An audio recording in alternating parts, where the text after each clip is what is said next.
Papa, maman, mbote na bino, sango malamu yango yomoni na mesa, ba visa kili, wenze ba visa nde agence Smart Consulting, bosa na biso confiance na $500 ya pamba, ozo matavion, ozo kende Turquie, tembeza te bino bozo mona ba visa yango etandami, kutu mususu ezoya deja ba visa yango awa tozande na lizi baya ba visa, boya ebeli bosa na biso confiance.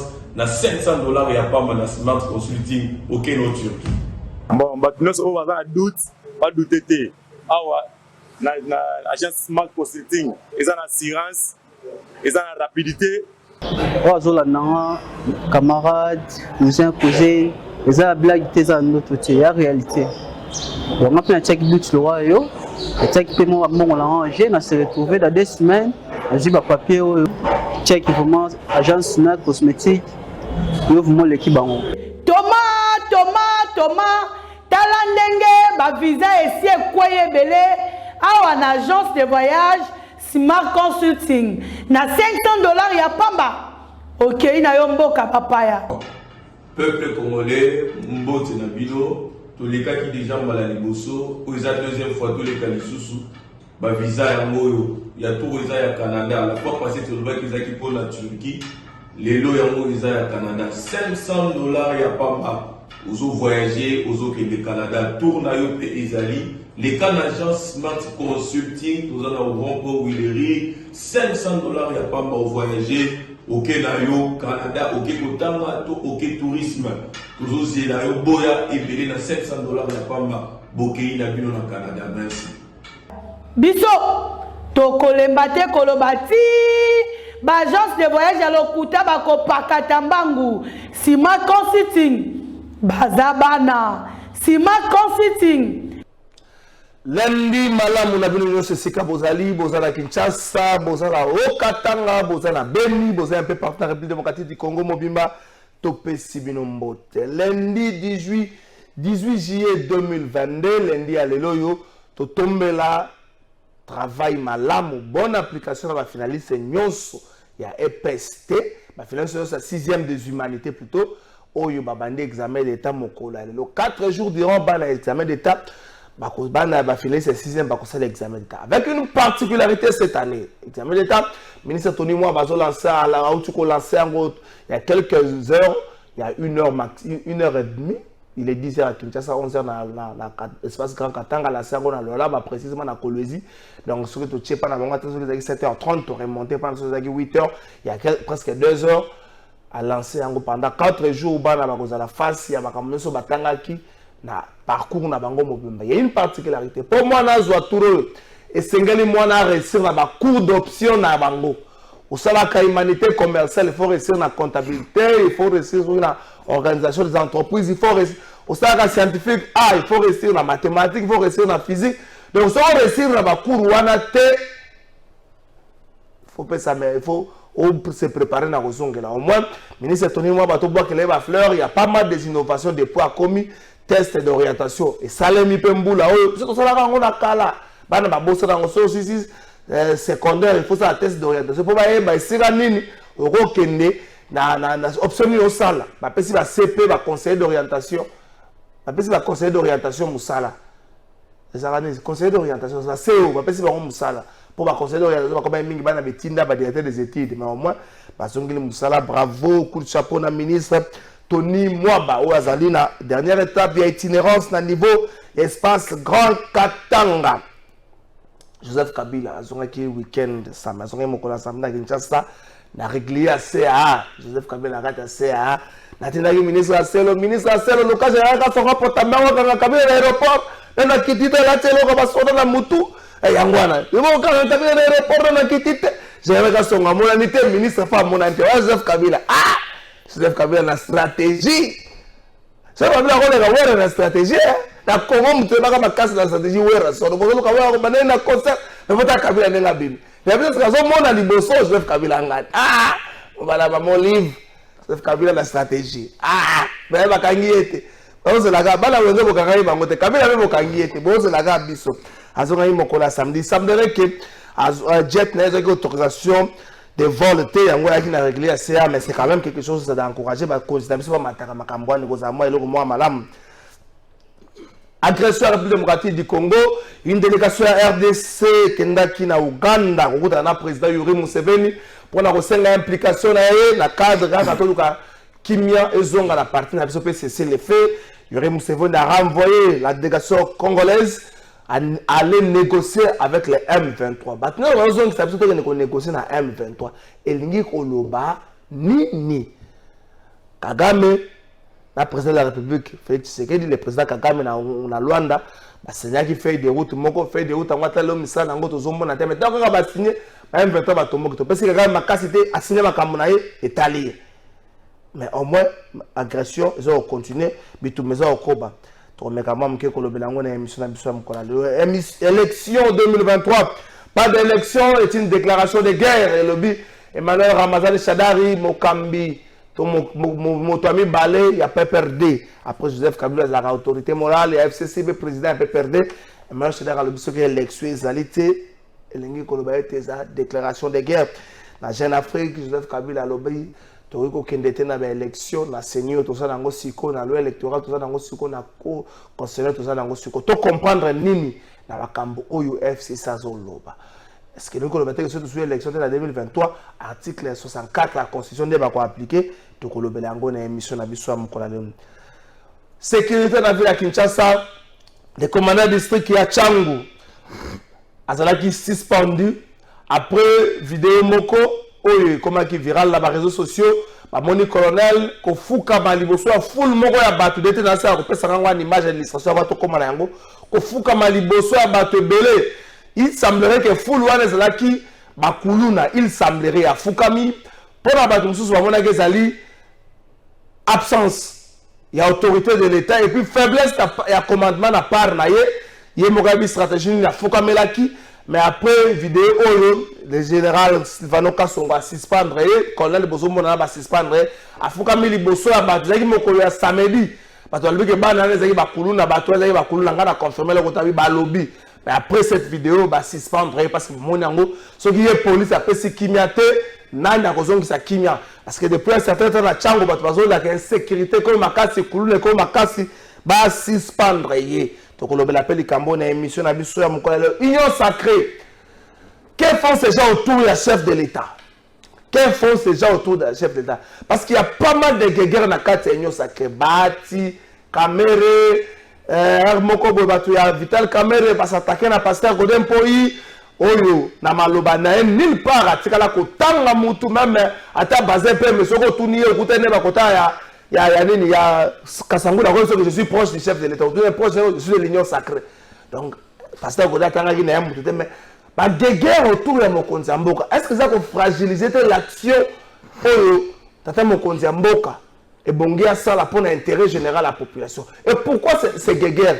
Ils ont profité de la nani de guerre entre Kolobelango, l'émission Nabiso Yamokola. Encore une fois, on appelle Sivino Mbote Siga Bozali. Pe na Kobi sous na bandeli yango bonne application na ba finaliste nyonso ya examen d'état édition 2021-2022 mokako soit na ministre Tony Mwaba. Un seul invité na plateau na biso mokolo leo mwana mboka Bazin Pembe Njale bato balobi Akimi TV Akimi télévision akeko fefela soki wapi Akimi na habité tant mususu makambo bon moko pe na FDC apelisa ki bango koloba après ça il va ngolo na FDC bo panda kima sénateur Modeste Barati le ko ba komaki pe weekend na ezaki na Goma akomaki na Goma Bukavu autaki na libanda ya mboka côté ba photo ebimagi sénateur Barati la justification awa na ba zo ba ya Maradona woni ziko se justifier mokuba Barati le ko na koshimia na pesi mbote seko zali autaki na libanda mboka kitelaki na Goma et puis na ba photo na monaki général Constant Dima le gouverneur militaire na simana kata foule na mituni bon mon général na foule oh ça nini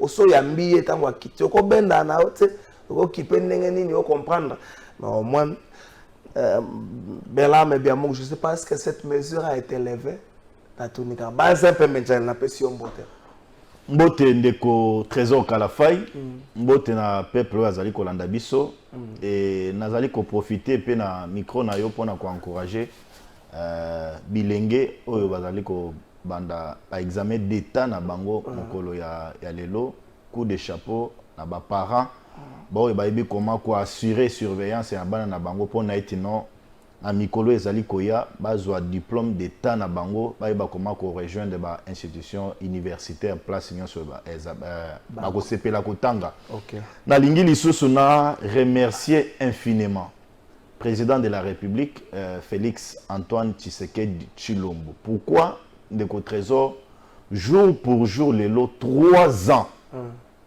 gratuité de l'enseignement ezali ko continuer cassure ezalité. Il faut qu'on remercie le président de la République parce que à promouvoir où ezalaki article 43 il y a constitution ya mboka na biso où ezalaki sapé où ezalaki saboté par régime. Il y a Ndeko Joseph Kabila Kabango na uto mona lati a se kagoulé ti na yongi atiki la mande fune bimi okolo ba Joseph Kabila te bon retour na Kinshasa fo ba na ngaka na kagoul na ramene ngana ko souhaiter Kabila bon retour na Kinshasa. Oui, bon retour na ye azonga na kati ya mboka na ye, mais je l'ai toujours dit que bilo Kabila zo sala on est là spectacle. Il y a un spectacle ba ligne ko se vendre mingi parce que ma monnaie que non na mona net Joseph Kabila moko bolenge ici là été. Bon, bien sûr, Joseph Kabila za mobange. Na ampaka tu mona mandefa ya pembete. Alors cinquantaine. Ebele. Ana ngo ebele. C'est comme si jouissance na ye bozui oyo a gagnant la présidence de la République parce que ya maboko pamba oyo a gagnant donc azo rêver nan. Bon na nengi banda Congo ezala Congo président ya kana bongo. Banda Congo ezala Congo to oyebi vie ya Mobutu très bien, oyebi vie ya Kasavubu très bien, oyebi parcours ya Mobutu bien, oyebi parcours ya Kasavubu bien, oyebi parcours ya musée, oyebi parcours ya nani président Tshisekedi, oyebi parcours ya Kabila. Olingate na lobeke no Kabila yawa na babot na bango nyonso po na pesa nyonso na yo na bango nyonso mutoyo. Qu'est-ce que le Congo n'a pas donné à Kabila? Baketi ko somba ba épave ya ba avion, ba ki otia ngona kingakati ba sa ilango restaurant.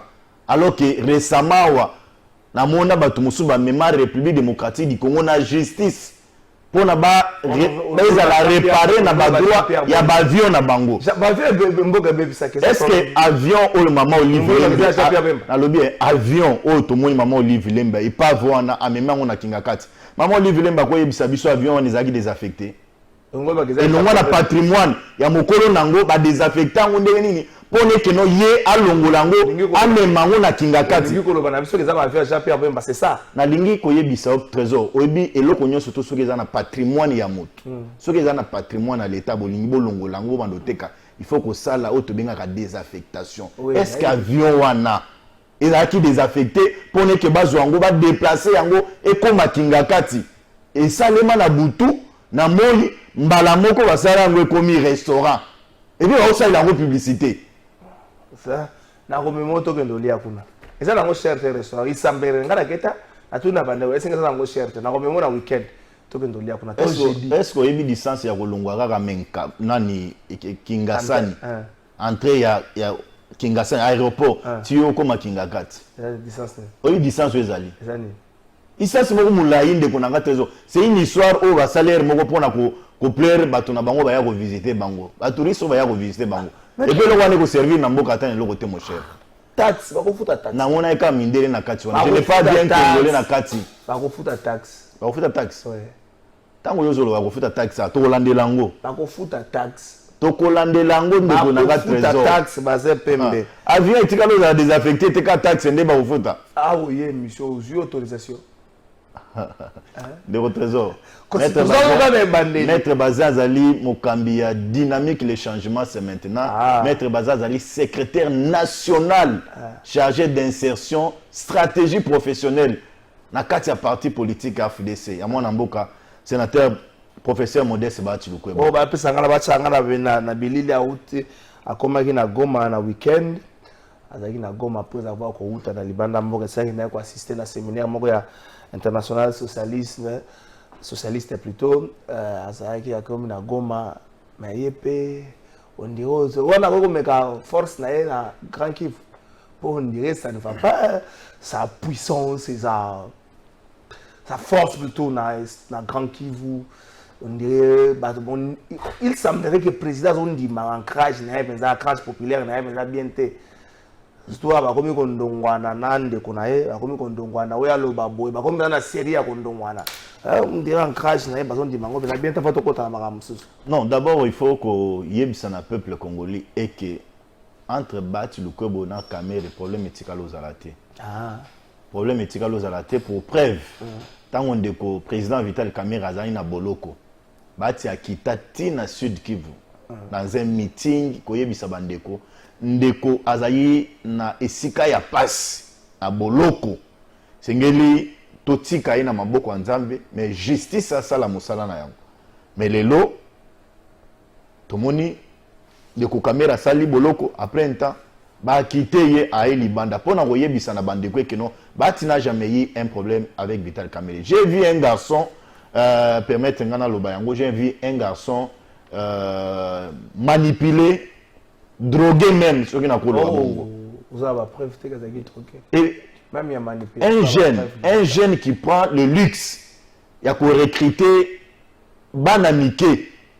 Bah écoute, bah combien de temps à niveau bah bando présenter bah examen d'état mais à faire transformer bah on a identité mosos à bien ici bah on bah étudiant. Bah qui na imprimerie. Bah qui na imprimerie bah sali banderole de qu'on a trésor. Bah tiens on va afficher on y a biso peuple pour s'en prendre à Bati Lukwebo. Bati a zana ba kano. Ceux qui ont communiqué par ngai. À communiquer par Bellarmé, à communiquer par Yvon, à communiquer par Batomosos. On n'a pas intérêt, Bati n'a pas intérêt, il y a Zana Poto, na Genève, place à Zaraki. A que l'outinda et l'engé on a kende na campus, auquel nous s'en prendre à un leader d'un parti politique. Non, AFDC c'est un parti de valeurs. Je l'ai toujours dit au Yambaka Bissoawa. Le seul parti qui a pris temps, il y a qu'à former bah communicateur nango ezali AFDC et c'est un parti aujourd'hui nous vendons correctement l'image de notre parti et on peut pas se livrer na basal besoin bongo et na ba information nga na zanango. Il semblerait que ces jeunes là même na parti politique na bango bazoloba alinga mbongo makasi oui balobi alinga mbongo makasi même na parti na bango ba yebi balobi alinga mbongo makasi. Donc, il y a ça, il a créé un base pour ternir l'image. Il y a président, il y a Sénat, il y a République démocratique du Congo, il y a un trésor. Où il y a un parti politique, il y a partout dans la République démocratique du Congo. Des guerres, avant de faire des guerres dans l'Union sacrée, les fidèles, les tenants Bati tiré sur Kamere, les fidèles les tenants, les Kamere tiré sur Bati, les fidèles les tenants. Des caméras tirées sur le pasteur Godet. Ça fragilise peut-être l'action gouvernementale, ça fragilise peut-être la cohésion et la concentration. Ça profite à qui D'abord, nous avons un trésor. Nous sommes à AFDC. Nous avons la polémique, injure vis-à-vis de l'autorité. Nous, c'est le respect humain. Nous, c'est l'éducation au sein du parti politique AFDC. Au côté de la répertoire, il y a des acteurs politiques dans la République démocratique du Congo. Ou yokomona aleki na télévision ou bien na conférence de presse à s'en prendre de manière un peu satanique, ostentatoire na un leader Moussous au côté Bati na biloko wanate. Bati a toujours revendiqué, il s'est toujours exprimé par ma voix appropriée. Et il n'a jamais injurié. Badege Rwanda et Alibatu. Balingi, à tout prix, il faut faire écraser. Il faut faire injecter Bati na kiti na ye na Sénat. Qui veut faire ça? Non, mais c'est les hommes politiques qui ont. Pour quelle fin? Pour quelle fin? Je préfère Toto Lobango. Bido Boussoda que VK veut. Abouaka a éjecté Baat na siège. Veka n'est pas un sénateur.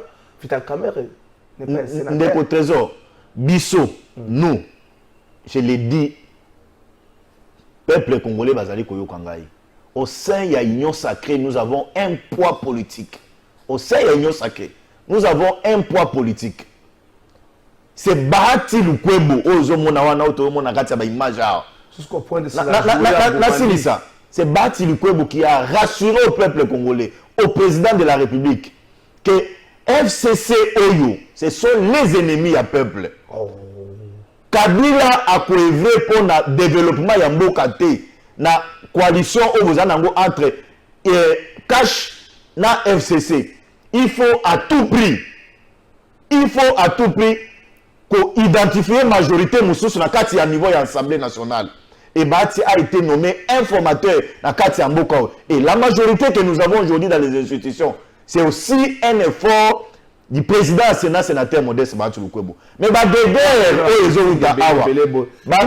Personne n'aura courage, peut-être prouver te justifier, tu as peur de ça. C'est à la face, la face du monde, où bazo mona ba image oyo.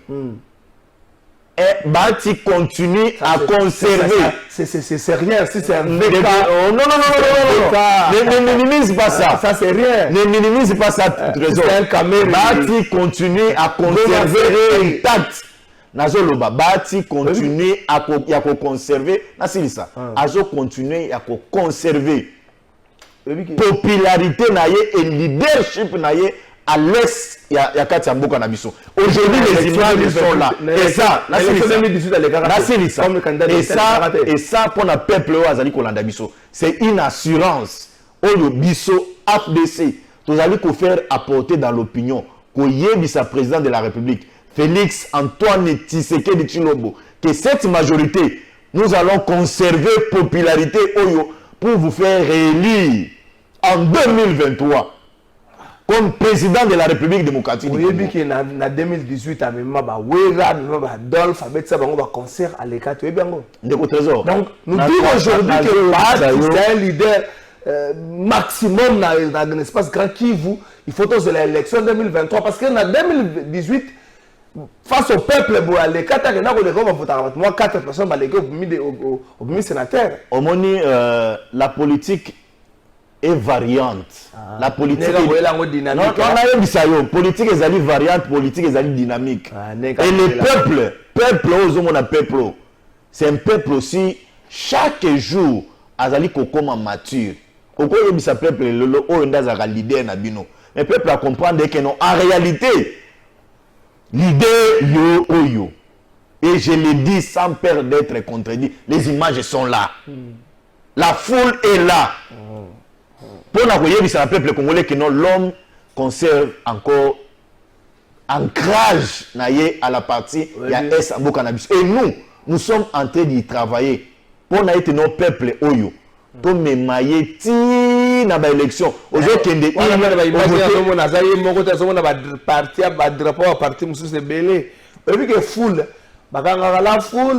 foule la foule la face de l'histoire à Jésus. Il faut ce comment on dit foule mettre basé aux arènes foule face à Jésus. La foule va crucifier. Foule va crucifier Jésus. Et bien monter. Foule foule oyo. Et hier pourquoi? Bahati avait un message. D'abord Bahati azali leader ya parti ya Esamboka. Et ba électeur na ye, ba nankasi na ye, ba neveu na ye, ba cousin na ye. Batu o bazali ko égorger et pas M23 na Esamboka. C'est pourquoi Tangwa Keikuna il a dit MONUSCO 22 ans na République démocratique du Congo. Mais bazo kende na réunion ya Conseil de sécurité ya Nations Unies. Ba ebe que la République démocratique du Congo ezali sous embargo. Mais bazo voter contre. Pourquoi? Parce que bango balingi batika la kaka kuna ba yibaka minéraux na biso. Va continuer à égorger ma maman, va continuer à ma maman. C'est le pourquoi dans ma vacances parlementaires, il a dit je dois aller communier avec ma base. A Kekuna Touni Foul, Bolobini ni pour la MONUSCO. Il faut Bakende. Il a réitéré ça, que la MONUSCO doit partir, peuple a désavoué Bino. Et Bino de MONUSCO, c'est l'État, dans la douceur, dans la tranquillité, nous avons nos forces armées de la République démocratique du Congo. Lelo, Félix a fait ressusciter même quand c'est temps. Il a formé un commando. Lelo, ce qu'il y a effort, il y a Kananga. Il faut ça la On dit bino. Il faut y savoir. Sous Kabila, il a formé combien de soldats? Kabila a formé des soldats dans Katsamboko. Mais Félix, ça y est, a pouvoir. Aux hommes, on a peloton. Kabila a formé des soldats. Oh, combien de fois Kabila a dit, a y a pouvoir comme un major? Il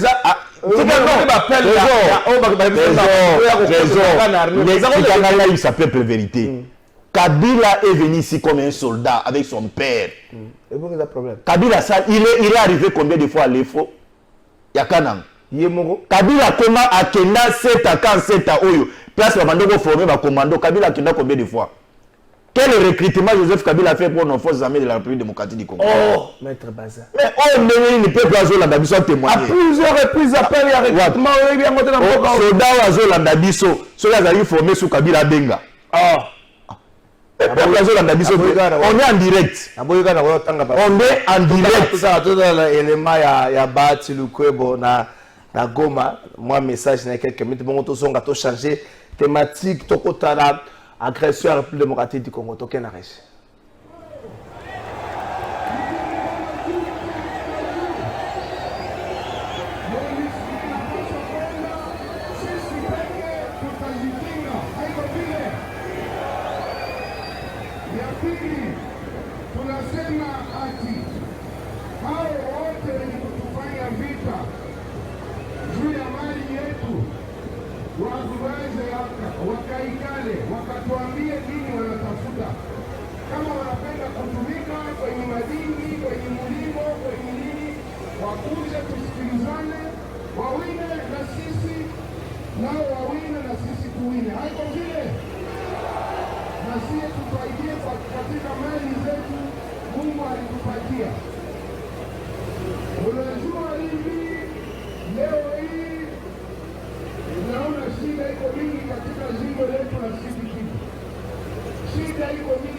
merci Wanabat, nous pouvons changer la thématique. Maintenant, après ça, Moïse Katumbi message.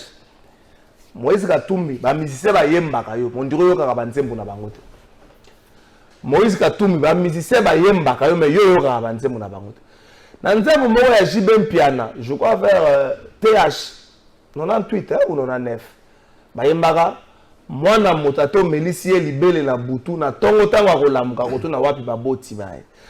Ensemble, les likanisa malamu, mais ensemble, on a Olivier Kamita, on a Francis Kalombo. Au côté, on a Kimokolo. Moi, je vais faire l'effort beaucoup de camarades. Camarades Kimokolo, c'est Léopard.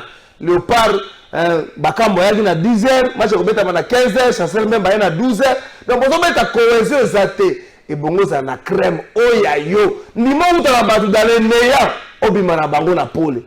Mais, oh, yo, jour de déception. Jour à défection, mais à Olivier Kamitatu, n'est pas jour où on a crise. Ngai na zo conseiller kaka. Moi na mutato melise libele na buta. Toko toko ko la magabo. O abi mama. Mama zalaki biloko zo mona ka o boy. Bato no zi bango bamsuba utake pa Bemba, bamsuba utake pa Kabila. Baza batu na yo te.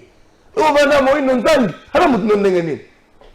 Le trésor. Obi eloko zo lo bawana. Zala clair ko yebisa Moïse keno.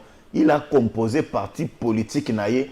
Na bato yo bazana ba parti politique na bango bazani na ba personnalité et kufa peta bazani na ba statut parti moko bazana ba règlement d'intérêt ba parti wala tika le kufa parti moko kota na parti moko te kota na ensemble de kufa parce que bon parti ko fa comme la ministère intérieur mutu moko ta sala exercice wa donc bazobaye na lingala muke bazobaye yango na okolela nga na okolela mukeba inkoso ige mais yo na oyokela mawa lingwa la basiba sanzio Moïse pe kala minute division mais mon keba ya voter na 2023 ndenge député moko oyo kutu na lingwa tango atambola bato pesa yiso mbotete ozo biso solo député azo silisa mandature ata edi moko utika lo salati oh ye place ya koya kubola bato na télévision ok na ba player hein ok na ba player ok ba assista kutu na ba plaigner ata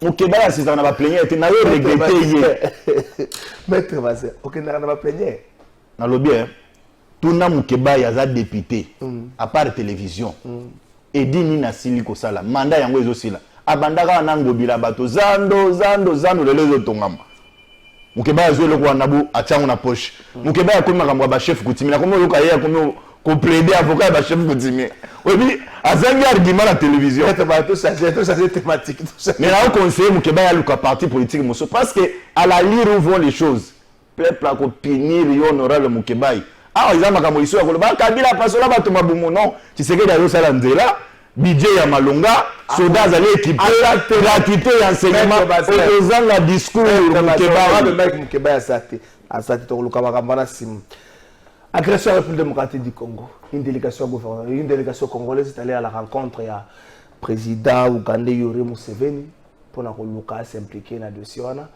mais apesi biso même réponse au bateau sur partout aller négocier avec les M23. Est-ce qu'aujourd'hui on est trahi par tout le monde ou bien Batnos se trahit, peut-être c'est trop fort. Est-ce que Batnos va tourner sur les deux côtés, sur la République démocratique? Est-ce que Batnos va tourner sur les deux côtés? De votre trésor, on ne peut pas finir la guerre. Ce qui communion est allé entre armées et peuple. S'il n'y a pas une volonté politique, c'est difficile qu'on doit finir la guerre. Mais aujourd'hui, il n'a pas qu'on rassurer qu'en République démocratique du Congo, la volonté politique y est. Président de la République, Félix Antoine Tshilombo Tshisekedi, est très déterminé. Très déterminé pour en finir avec M23. M23 a été déclaré comme un groupe terroriste en République démocratique du Congo par les institutions officielles. Et les lots au front, M23 est en train d'être battu. M23 est considéré comme un groupe terroriste. Jamais les États-Unis ont négocié avec les terroristes. La France pourquoi nous allons partout, jamais nous allons partout pour demander de l'aide. Nous allons partout pour demander la facilitation. Il faut aussi la lecture. Oyebi Nabando continue l'idée Nangaï. Et aujourd'hui, nos militaires au front, la détermination jamais. Okaki bayemba non. Bayemba dit mon mot que bando la rage na ba internet a Félix. Biso armée toza simanayo très déterminé pour na. Et j'en profite de l'occasion. J'ai vu Bana Tchangu. Tango ba bataille mususu ezokende ko renforcer baninga na bango na Estambuka ngana zaki na ville à Kinshasa te. J'ai vu les images place nazalaki salinga isengo et j'ai dit c'est ça un peuple.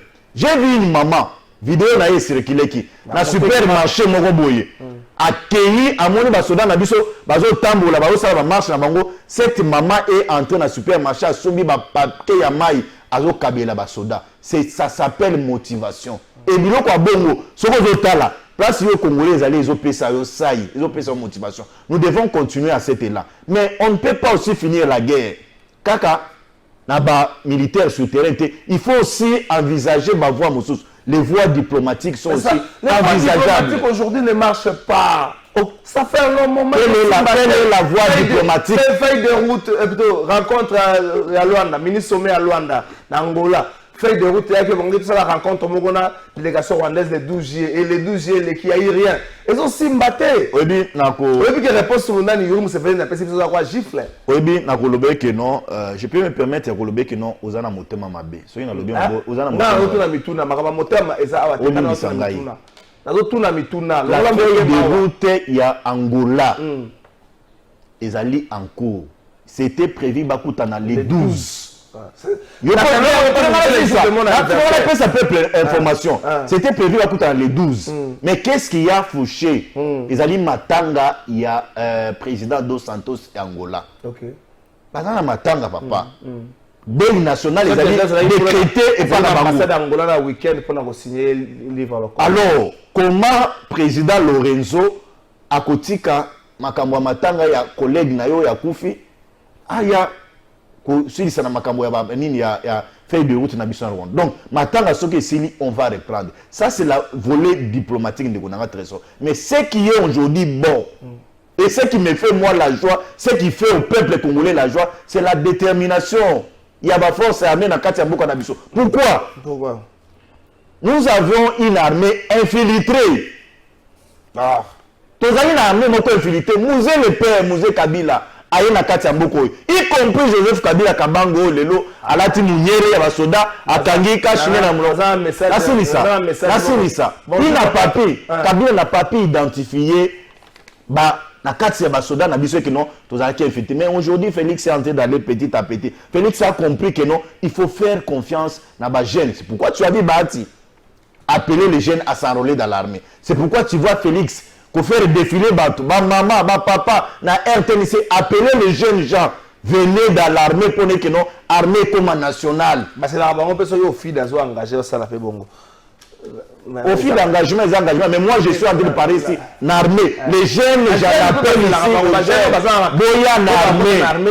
On peut au fil d'un, national, la régie des eaux. Évidemment, ceux qui les gars, tant qu'ils ont un diplôme, il y a un diplôme, il y a licence. Bonjour papa trésorier, Bissan de Kobazé, Bassalande Moussala, Tomona, Botika, Kabila déjà leka. Na lobby Patrick Ndeko Patrick. Na l'autre na bande kwana. C'est Kabila zana kati mboko. Bozo mona route lelo elenge sate. Kabila sala. Kabila zana kati mboko ndeko nanga trésor. Regarde Nzela la route victoire. Oyo zo parti à Yolezo qui était victoire. C'est sous Félix Antoine Tshilombo Tshisekedi. Kende Kolwezi bazo tonga ba hôpitaux. Bazo tonga ba village de congrès. Tshisekedi azo tonga la bino arena moko awa kala mingite. J'ai vu les contrats et auto signamé. J'ai vu Tshisekedi reconnaître ba enseignant ba retraité kolobe que non bezo kenere. Na c'est ça. Parce que yo lobi Kabila.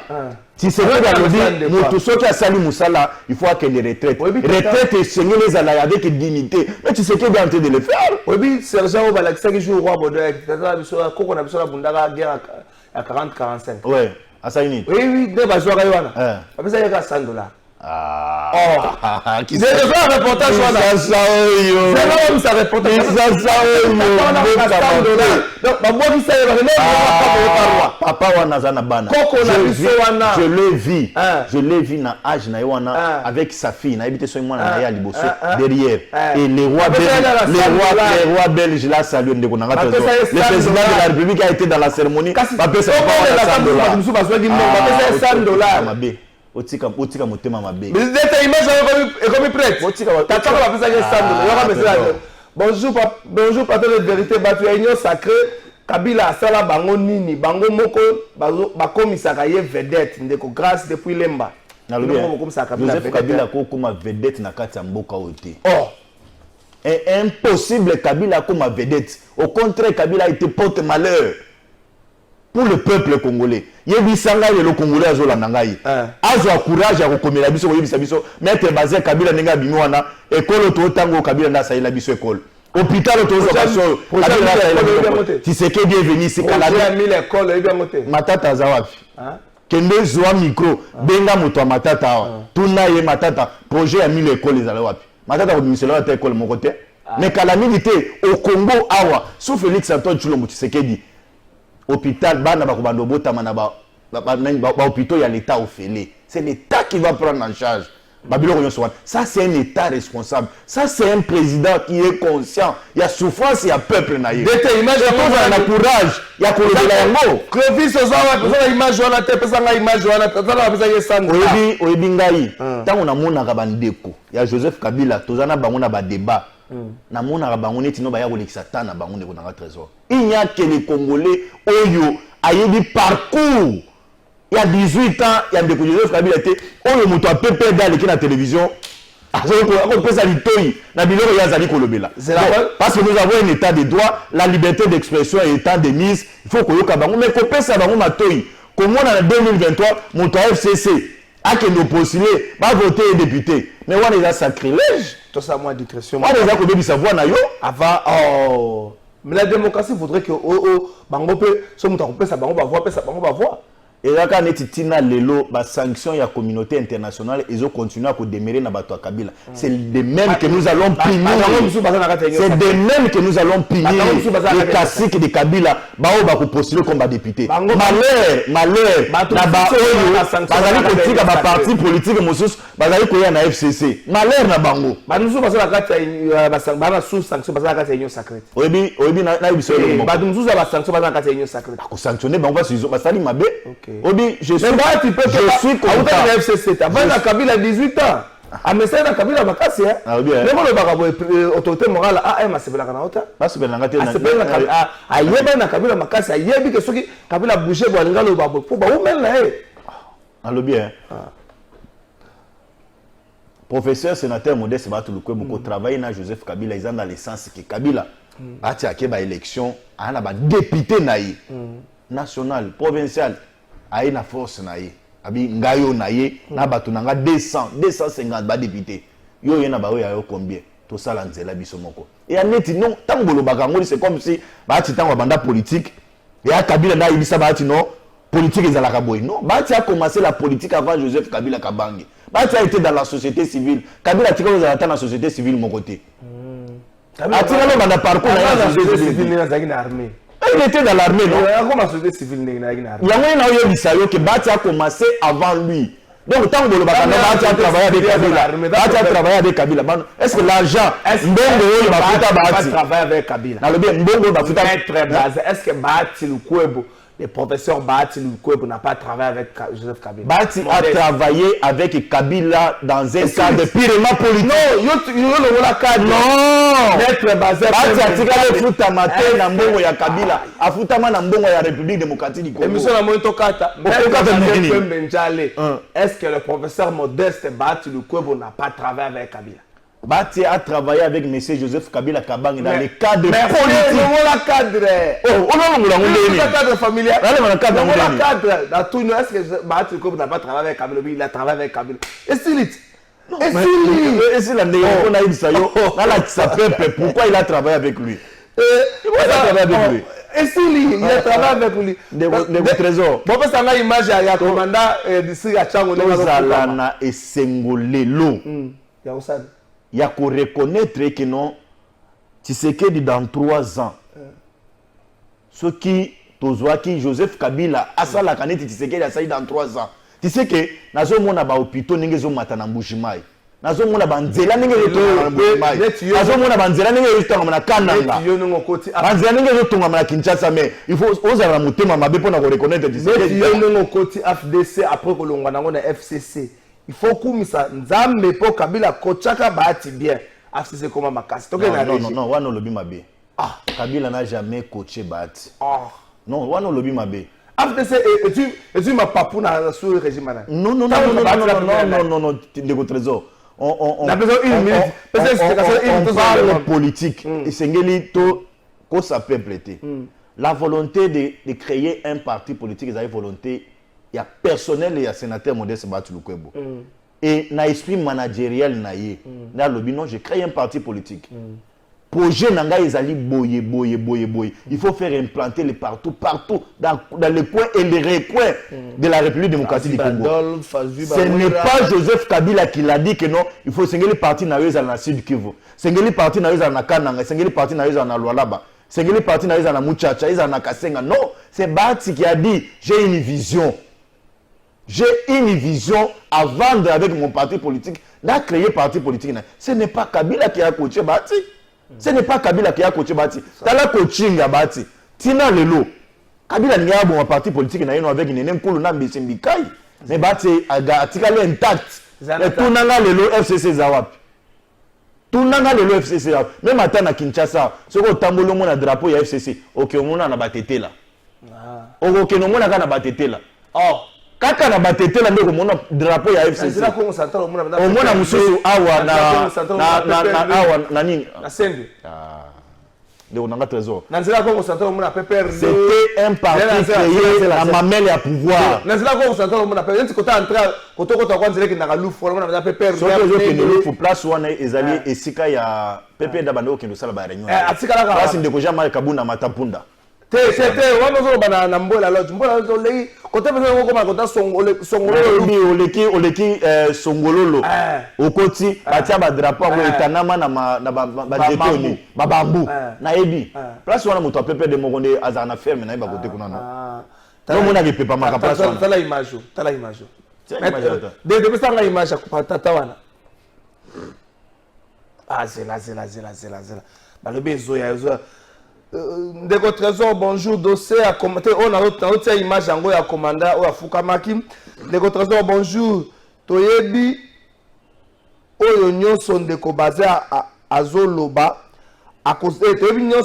toyebi oyo nyonso ndeko basé akozala candidat yango azo tia makelele na TV ndeko Stani bazo kozala candidat yango sa makelele bonjour trésor ndeko basé atika kosala kota la fin ya mandat na bango union sacré po eloko ezate comme réussite bonjour ndeko trésor toyebi solution ya ko tondisa batu plein na ba action politique mbongo eza na sima l'image wana baati ko batondisaki batu mbongo eza na sima bonjour ndeko trésor Kabila azala mwandambu po ba congolais atika kolela nzala na mboka oyo na comprendre bien ndeko trésor Kabila azala ndambu po ba congolais atika kolela nzala na mboka oyo. Bonjour plateau de vérité biso awa na makala kuluna eyeli susu grave papa Kasongo azoloba nini prince depuis makala bonjour bonjour plateau de vérité ba prière nyonso oyo tozo sala résultat eza nini tolemi ba prière na stade ndeko Glody depuis Masina dete image on est comme prête pesa nga image ya colonel Afukamaki pesa nga image ya colonel Afukamaki l'état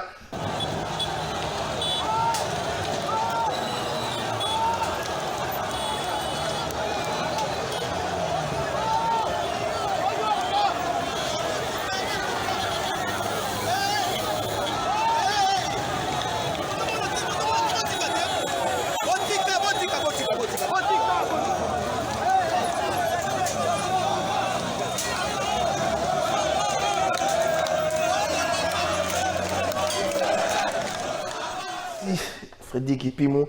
Bonjour Trésor, dossier commandant la police à Tchango. Avez-vous déjà vu un policier américain s'agenouiller devant une foule en colère? Il devrait imposer son autorité en tant que policier.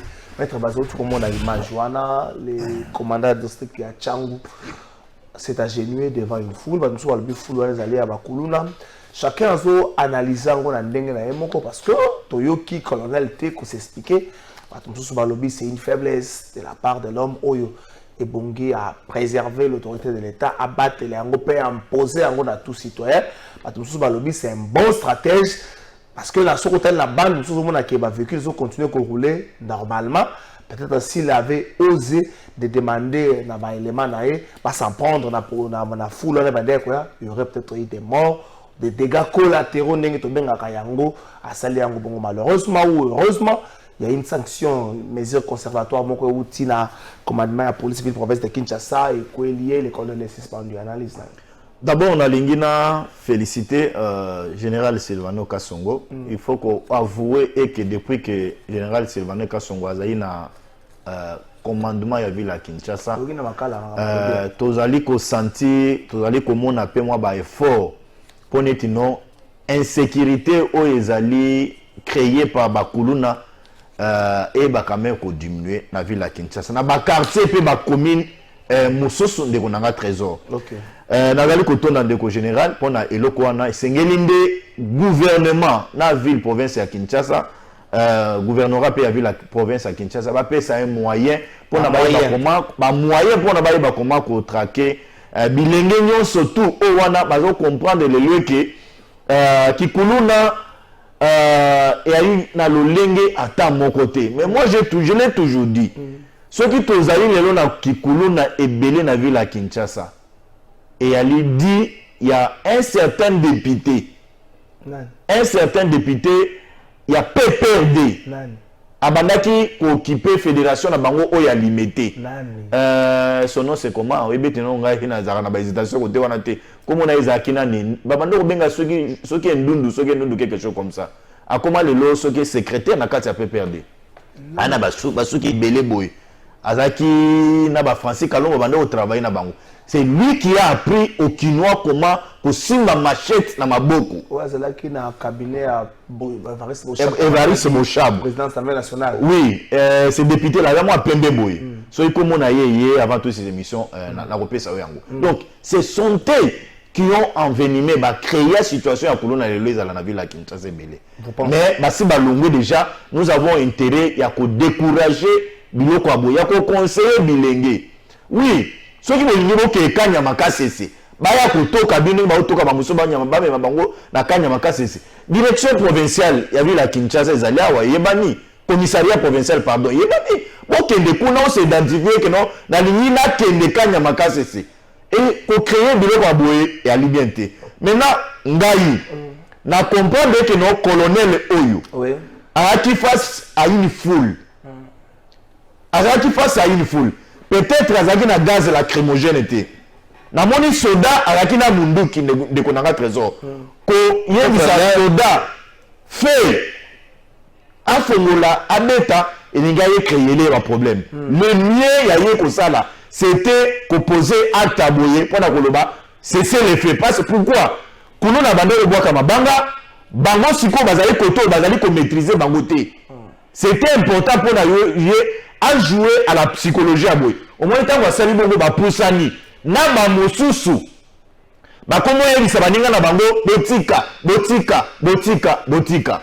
Ça c'est un fait. Oh ngai na zali komona ne ba congolais musu bazali komona kati ya télévision. Mais je sais que armée et une discipline nango. Armée ça na ba règle nango. Est-ce que dans les cas pareils en pleine ville et c'est là qu'il faut la fait? Je dis non.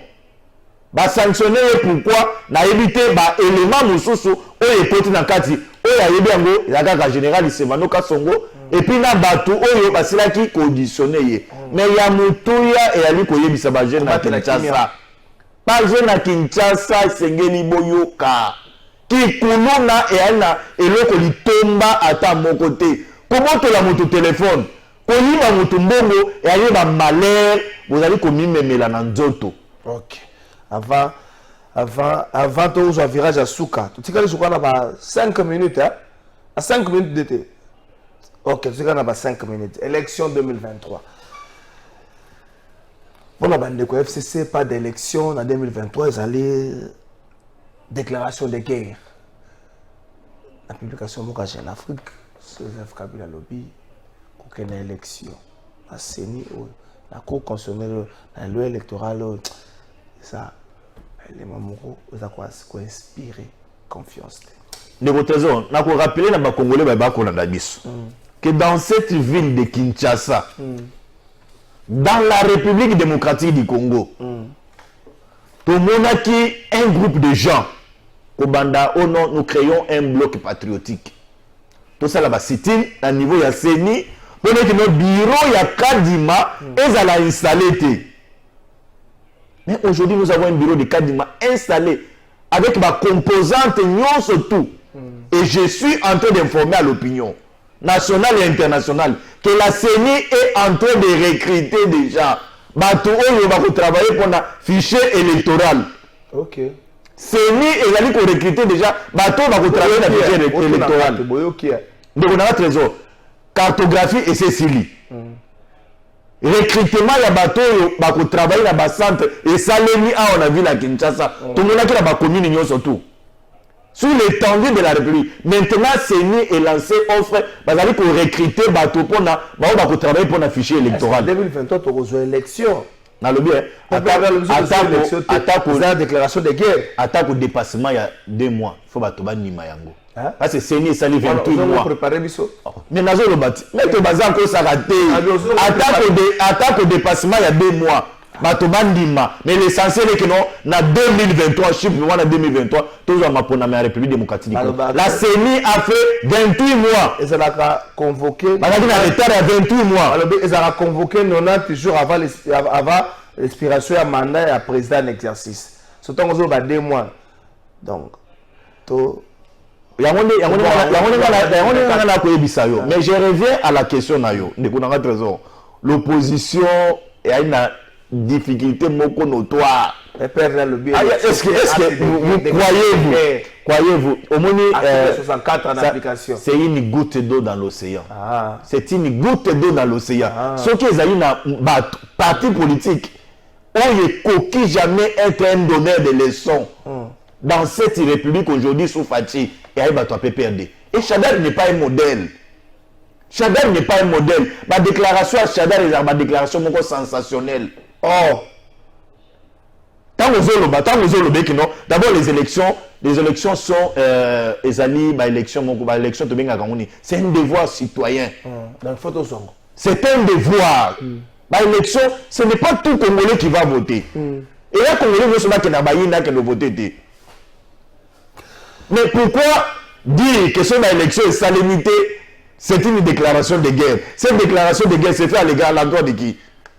À l'endroit de Nan.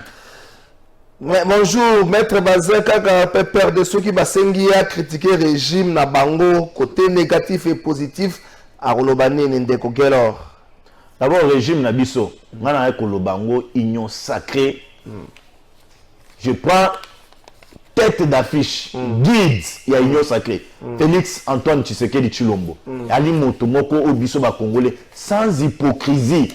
Et c'est tout le bec, non. Réellement, c'est un digne fils. Réellement, c'est un nationaliste. Et Félix a eu des souffrances et a peuple congolais de Konanga Trésor. C'est un président qui est en train de conjuguer les lois d'effort pour la Congo, na bourbier au Tozalaki Nango. Là où Kabila nous avait amené, c'était loin, c'était profond. Voilà, côté positif. Tant on a un monde à Batuna Kingakati, Bazobina, Bazomela Champagne, Bazobina, un peuple, Oyo, Azali dans l'ignorance. Yo Pegisi Bango Babina. Babina arrête pas Nabino. On dit que on a mon abato, Bazapemé, Bazomela Champagne, Bazomela Champagne, Champagne en bon abisso. Baipava mituka ya mbongo na biso baipava ya bavio ya mbongo na biso et les gens sont fiers moto ya pauvre mboka oyo baya lobeke no bafandi pe na ba bien lobeke la mabo yo kabila sa raisi zonga donc azonga na kati ya mboko. C'est pourquoi moi je l'ai toujours dit bato a PPRD surtout bango on a komona ba ko ya le na télévision ba ko faire azali ko faire siende ba sapato na bango en 2023 nous allons nous peuple leur sanctionner et ba ko za chicote. Va prendre l'opposition quand il va prendre les wana. Nous surtout il y a bango zaina ba banque, on va sucer ça, to sucer yango, peuple a sucer yango. Maître Bazin Pembe ana lengina funda bato, avana funda. Joyeux anniversaire na Afo Majumba de la part de Elvis Odinga, grand frère Clovis Odinga notre caméraman. Joyeux anniversaire na Afo Lambuka, yona kakate. Afo Lambuka Majumba. La part à Elvis Odinga, grand frère à Clovis Odinga, notre caméraman du jour. Maître Bazin, monsieur Sili, il y a un fond d'abattre. De côté,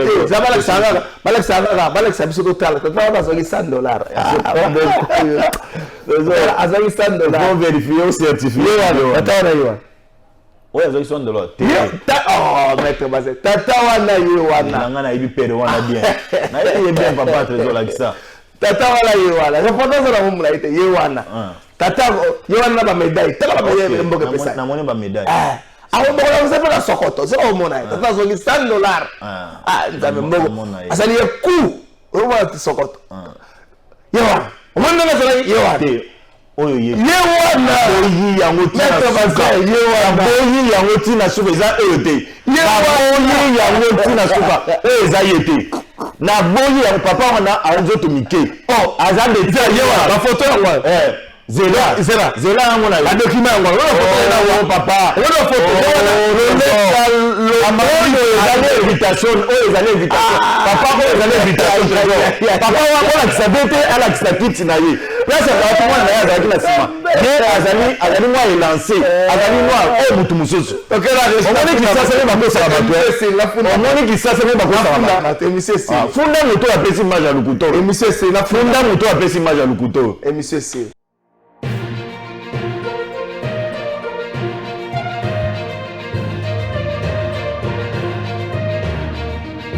funda sigoba tata mokonzi ekolo ofundo de batna ofunda lelo population de Sengia na mutazu jouer na yazwi ni nae tant papa comme a retourner na situation ya famille moi no afunda ka bato ngana se présenter le la mwana wana bandi ko mese tata mokonzi ya ekolo mwana afundaka bato aye kofunda ya lelo tata mokonzi ya ekolo na ye kofunda bato oyo baengaja bandeko na biso bakombaka babalabala na Kinshasa tata mokonzi ya ekolo bandeko wana bakombaka esika bakendaka na salite toyebi te na mosala yango mpe ndenge basalaka yango bango moko na bacondition infra-humaine tata mokonzi ya ekolo lifuti na bango mpe ezalaka mpasi basala biso sorta basengi mosusu oyo bapesa bango kombo babalayeur de la république bazokomba me bazosenga estce bazozwa lifuti to bamesala kaka na kosenga na bango me soko otuni bango bakoyebiso mpeke lifuti yango eza mwa malamu te me tata mokonzi ya ekolo ya mpasi ezake bato wana bazalaka engagé mingi na badepute